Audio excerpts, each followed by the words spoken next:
We have all at one point had social media, whether it be Facebook, Instagram, Snapchat, or Twitter.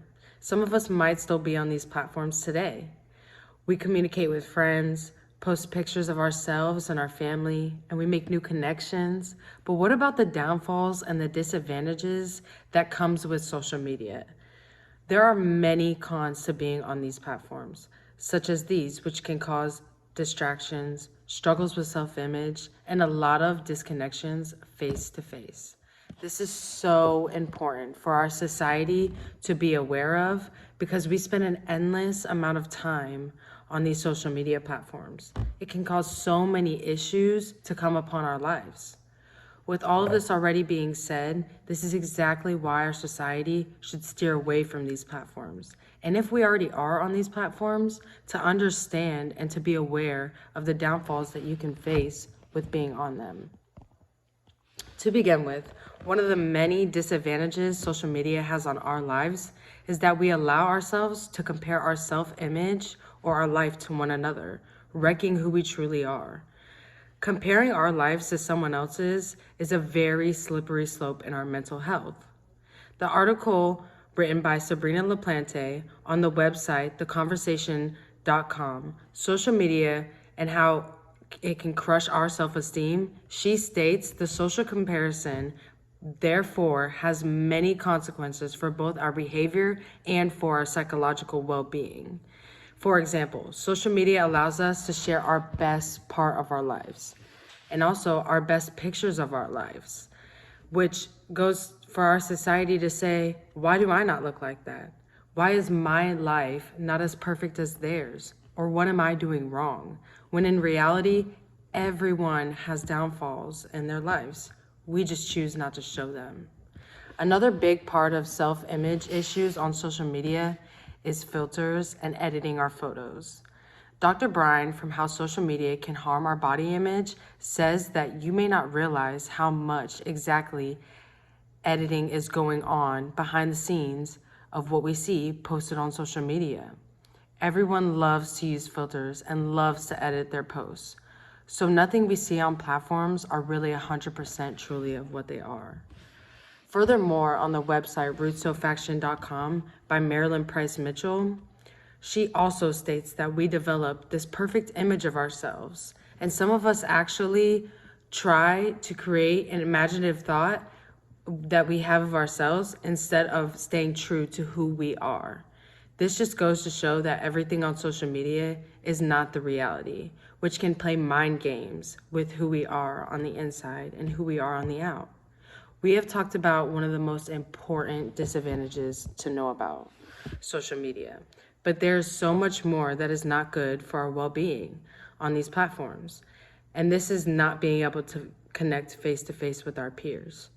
If you look back to times where you were with your friends, hanging out, or with your family at dinner, you will probably remember that the most of the time being around, everyone was connected to their phones, either talking to other people, posting, or even communicating with the same people that are in the same vicinity as you are in.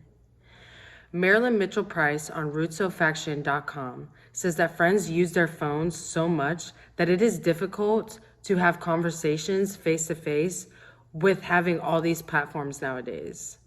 It can cause you to lose your connections with your peers around you, which is a big reason why a lot of us have social anxiety now, because it is so hard to connect in the presence of another person. Your friendships with your friends and your relationships with your family will grow so much more and be so much healthier if you keep face-to-face connection, more than just allowing it to be a platform relationship.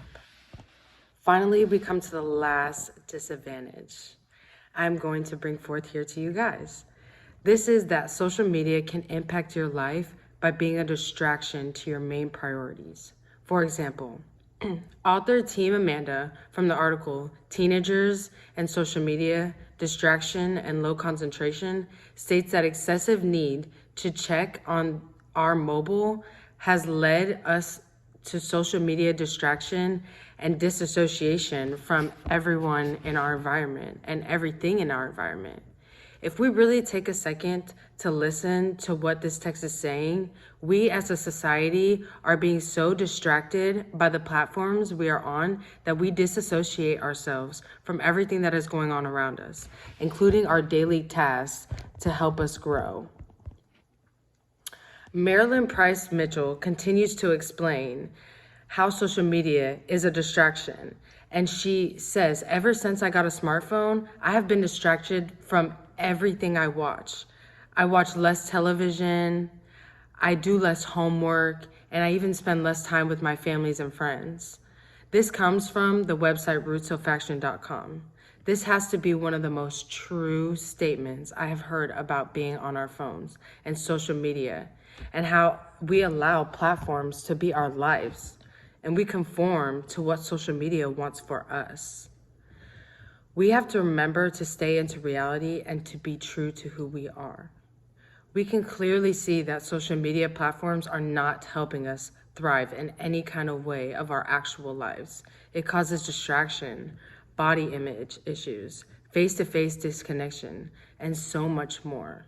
So we need to put an end to allowing it to be all of our lives and to really live in the presence of who we are. Thank you.